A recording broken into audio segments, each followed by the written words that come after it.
Howdy, this is Rob. Welcome back to part 2 of my puzzle drum build series. This is the point we left after the last video. This is a drum dry fit, no glue at all except for little random test joints, but in general, I can take this all back apart again. The next step is obviously to glue everything up, but I can't glue all 40 pieces together, 80 sides when you count both sides of each piece. I can't glue those all together and get it formed the right shape before the glue starts setting up. So I'm going to do this in sections. While it's this dry fit stage, it's a little bit pliable. I can push in a side, it'll shift and turn a little bit. It is not a stable circle yet. To hold it as a perfect circle in place, I'm going to put it on top of the clamps I use when I mount the drum to the CNC. These obviously are very good round circles and the right size of the drum. As I've mentioned before, there are 40 columns or puzzle pieces going up and down. So I divided up into groups of 10. So there's 4 groups of 10 for a total of 40 columns. I put this on top of those circles, top and bottom, to get the exact right shape. Then I taped it up a little bit to hold it across and sideways, and it's actually quite stable now. Now I will take out that group of 10 that's circled, glue them up, put it back in place, and put it on top of those wood circles we had before, top and bottom, so I know I have the perfect circle, and clamp it up nice and tight. I will let it set up for a few hours and then go to the next group of 10. Once you complete a group of 10 and it's nice and solid, you can not worry about taping up that group and the next one, and the drum gets more solid as you go, and after 3 glue ups, the drum is getting very solid, and the last one, I glued it up and just clamped it up, and everything worked out great, right? Not quite. After I did each of the previous 3 ones, I put it back on those wood circles, got the shape perfect, and continued on.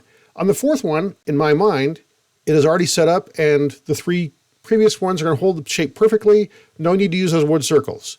Well, I should have used the wood circles. In the end, I get a little bit of an egg shape on this. This is not a big deal. It's a minor inconvenience, but next time, if I want it perfect, I will take that final step on the 4th set of glue ups to get a perfectly round circle. And now it's to the CNC machine. I've already skimmed the drum. I didn't save that video, and honestly, all my videos have shown that in the past. So if you want to see it skimming the drum, go back to the previous videos and you can see it put a nice smooth finish on. At this point, I'm putting on the bearing edge on the top side of the drum. If you look to the left side of the drum, you can see I already put the bearing edge on the bottom of the drum too. And here's just a quick beauty shot of the drum going around a few times. It came out very nice. I'm very happy at this point. Nice tight joints. If you look closely, you'll notice I haven't put the bearing edges at this point, so I'm a little bit out of order, but oh well. I want to show the drum off a little bit here.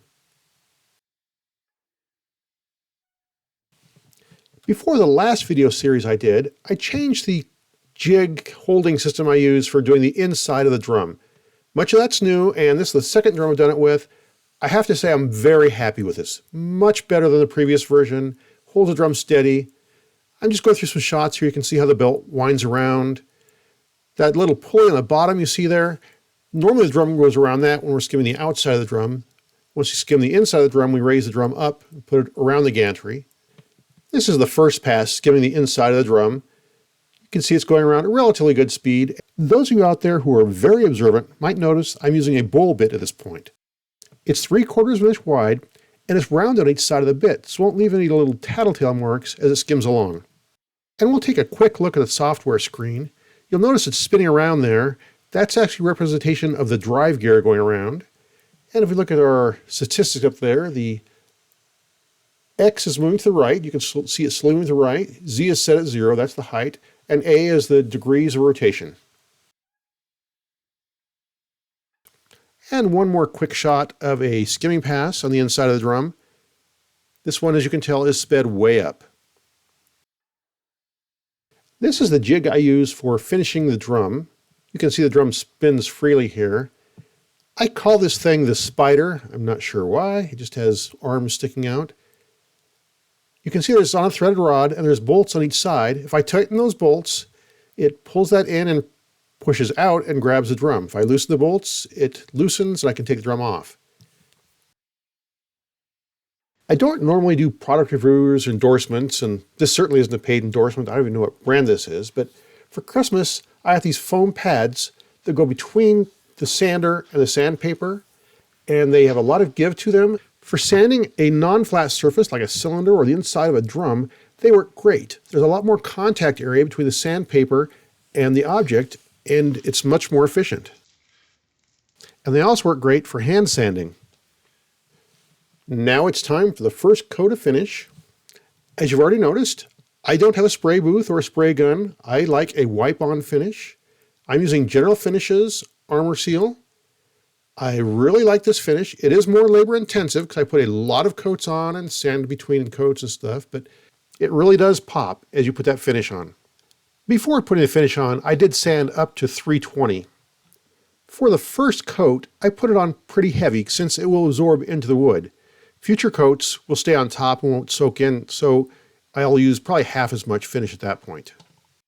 For applying the finish, you'll notice I've got a straight edge, a piece of wood that's nice flat, and for the material to apply the finish, that's actually an old artificial chamois I've had for a while.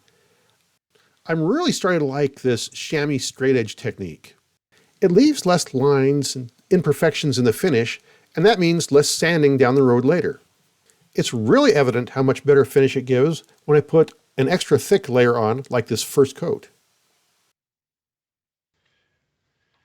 For my normal finishing and sanding regimen, I will put down a layer of finish first thing in the morning, let it dry. Around lunchtime, I will put another layer of finish down, let it dry.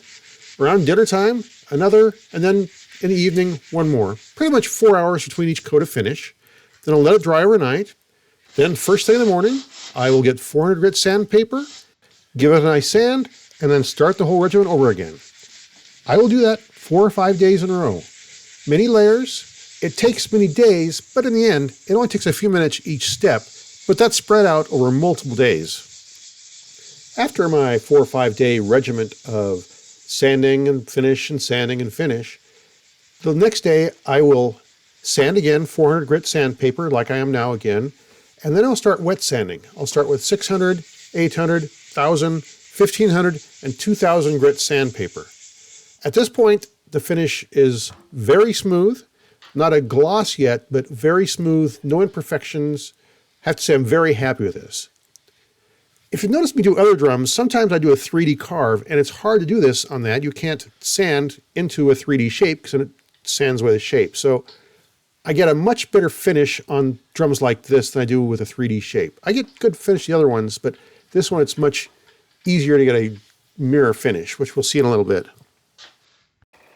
And the final step in finishing the drum is taking it to the buffing machine. It's a DIY machine that I built several years ago.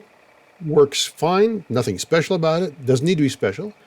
I'll use some buffing compound on that, and the finish comes out great. I'll have some good beauty shots in a second to really show it off. And here are some final shots of the drum. If you remember back in video 1, I talked about 3 possible outcomes for this build project. First outcome would be a great drum. Second outcome would be a learning experience where I could make a drum later. And the third outcome would be, I realized it's a stupid idea and it goes in the trash heap. This drum came out great. I am really surprised. I expected that I would learn from this and be able to make a drum later. And to be honest, once I have this working drum that came out great, I don't think I was going to build another drum. And then recently, a local person I've corresponded with before asked if I could make this drum for him. He would like some other wood color combinations, so I'm going to start this drum build again.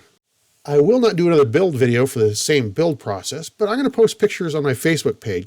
So if you enjoy seeing my build videos, give my Facebook page a like, and of course this YouTube channel a like, and a thumbs up on this video.